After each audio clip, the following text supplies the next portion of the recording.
গত কয়েকদিন আগে আমি একটা খাল বানাইছিলাম, সেই খালটার মধ্যে মনে হয় অনেক মাছ ঢুকছে। তার জন্য আজকে আমি সব ডাবল টুবস নিয়ে চলে যাইতেছি সেখানে মাছ ধরার জন্য। আজকে তো মাছ ধরবো, আমি খুব খুশি হয়েছি কারণ আমার শখের পুকুরটিতে আজকে আমি মাছ ধরার জন্য সবকিছু নিয়ে আসলাম। এখানে দেখতে পাচ্ছেন আমার কত সুন্দর সেই খালটি। গত কয়েকদিন আগে সেই খালটি খুদে অনেক কষ্ট করে এটাকে আমি গাঁথ করে তারপরে এর উপরে কিছু জাপজুপ দিয়ে মাছ ঢোকার জন্য পদ্ধতি করে দিলাম। এখন আমি সেই রোয়া ক্ষেতের সামনে দেখতে পাচ্ছেন আমি জ্বালা ক্ষেতের মধ্যে দিয়ে সব মাছ এটার ভিতরে ঢুকিয়ে পড়লাম। তারপরে এখানে আমি তাড়াতাড়ি বাঁধিয়ে দিব, কারণ তাড়াতাড়ি বান্ধা দিলে আমার সব মাছ কিন্তু পালিয়ে যাবে। তো আমি ভালো করে এটার মুখটির মাঝে বাঁধিয়ে দিলাম, কারণ একটি মাছ এখান থেকে আর যেতে পারবে না। তো আমার বান্ধব শেষ। তো আমি এখানে কি করবো জানেন, আমি এখানে আমার যে জালটি আনছি সেই জালটি এখানে গাঁথে দিব। কারণ টুকটাক যা মাছ পাই সব মাছ এটার ভিতরে কিছু মাছ আটকেবে, ঠিক আছে? তার জন্য আমি এখানে জালটি দিয়ে দিলাম, কারণ এখন আমি ইচ্ছা শুরু করবো, আমার সব মাছ আটকে যাবে এটার ভিতরে। জালটি দেওয়ার কারণে আমার একটি মাছও কিন্তু এখান থেকে পালাতে পারবে না, সব মাছ আটকে যাবে। আমার শখের খালটি হিস্তে হিস্তে কিন্তু অনেকখানি শুকিয়ে গেছে, দেখতে পাচ্ছেন আপনারা। জানি না এত কষ্ট করে খালটি শুকানোর পরে এটার ভিতরে কি মাছ পাবো, আপনারা কি বলেন মাছ পাবো? তো আমি জানি না, তো আমি এটাকে শুকানোর জন্য অনেক চেষ্টা করতেছি, দেখতে পাচ্ছেন শেষ পর্যায়ে কিন্তু এটা শুকিয়ে গেছে। খালটি কুদার সময় কিন্তু আমার অনেক কষ্ট হয়েছে, পায়ে এক দুপুর লেগে গেছে খালটি কুদতে। সেই কষ্ট কি আমার এখন সফল হবে তা জানি না। তো দেখতে পাচ্ছেন আমার এটার পায়ে শুকিয়ে গেছে। তো এখানে যা যন্ত্রপাতি রয়েছে সবকিছু আমি এখান থেকে সরিয়ে ফেলবো, কারণ একটা মাছ তো বেরোতে পারবে না। সামনে আমার জাল আছে, হিসলে আর কি জালও যাবে, সব মাছ কিন্তু জালের ভিতরে আটকে পড়বে। তার জন্য আমি সবকিছু এখান থেকে সরিয়ে ফেললাম। তো পায়ে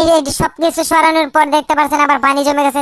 তের মধ্যে দেখতে পাচ্ছেন কি বড় একটা মাছ পেয়ে গেলাম আমি। এখন আরো চেষ্টা করে দেখি আরো মাছ ভাগ্য থাকলে অবশ্যই পাইতে পারি। আপনারা কি বলেন, আমি কি মাছ পাবো এখান থেকে? তো দেখা যাক আমি কতগুলো মাছ পাই, কারণ এটাকে করতে আমার অনেক কষ্ট হয়েছে। তো এর কতদিন পর পর আবার হিসবো, আপনাদেরকে ভিডিও দিব। তো ঠিক আছে, দেখেন আমি কতগুলো মাছ এটা থেকে ধরি। মাছ ধরতে ধরতে দেখা যায় আবার পানি উঠে গেছে, এটা অনেকখানি পানি একবার ভরে গেছে। তো আমার মনে হয় এটার মধ্যে আর মাছ নাই। তখন কি করবো, যাক বাদ দিয়ে সবকিছু বাদ দিয়ে এখন যে জালটি আছে সেই জালের বডিতেই আমার অনেক ভরসা এটার ভিতরে কি মাছ আটকে। এখন দেখবো আমার এটাই সব ভরসা আশা, এটার ভিতরে কি মাছ আটকেছে নাকি। এটাকে ভালোভাবে দিয়ে এখন আমি উপরে নিয়ে যাবো, কারণ এটাই আমার সব ভরসা। আমি বেশি একটা মাছ পাই নাই, যে এটার ভিতরে মাছ পাই। অবশেষে এটাকে এনে পারলাম। এখন এটার ভিতরে যে গিট্টু আছে সেই গিট্টুটি দিয়ে আমি সবকিছু এখানে ডালার দেখবো এটার ভিতরে কি মাছ আটকেছে। দেখতে পাচ্ছেন অবশেষে আমি জানি এটার ভিতরে মাছ আটকিবে। আমার আশা ছিল এটার ভিতরে মাছ আটকিবে, তার জন্য দেখতে পাচ্ছেন কত সুন্দর সুন্দর ভালো ভালো মাছ পাইতেছি আমি এটা থেকে। আশা করি আরো অনেক মাছ পাবো। আমার কষ্ট কিন্তু সফল হয়েছে। এটার মাঝে আমি কতগুলো মাছ পাই, যে ছোট ছোট মাছ পাইছি, ঠিক আছে? তারপরে কিন্তু অনেক মাছ। তো এখন আমি এটার মধ্যে আবার পানি দিয়ে দিতেছি, কারণ সব মাছ বের হইতেছে না। পানিটা দিয়ে দিলে কিন্তু সব মাছ বের হয়ে যাবে। অবশেষে এখান থেকে আমি অনেক মাছ পেয়েছি। যেটুকু মাছ পাইছি আমার কিন্তু হয়ে গেছে, আমার একটি বাজে খাবার বুঝ হয়ে গেছে। তো দেখতে পাচ্ছেন আপনারা এইটুকু মাছ পেলাম এখান থেকে, কিন্তু আমি অনেক খুশি, কারণ আমার শখের খালটি থেকে এতটুকু মাছ পাইছি। এর জন্য আমি অনেক খুশি। কি করবো, কিছু করার নেই। অবশ্যই আপনারা সবাই আমার পাশে থাকবেন, সাপোর্ট করে যাবেন। আপনার সাপোর্টে কিন্তু আমি মাছ লাগে না, আপনারা যদি সাপোর্ট করে এতেই আমার মন ভরে যাবে। এতক্ষণ যারা যারা আমার এই ভিডিওটি দেখছেন তাদেরকে অসংখ্য ধন্যবাদ। তো অবশ্যই আমাকে সাপোর্ট করে যাবেন। ভালো থাকবেন সবাই।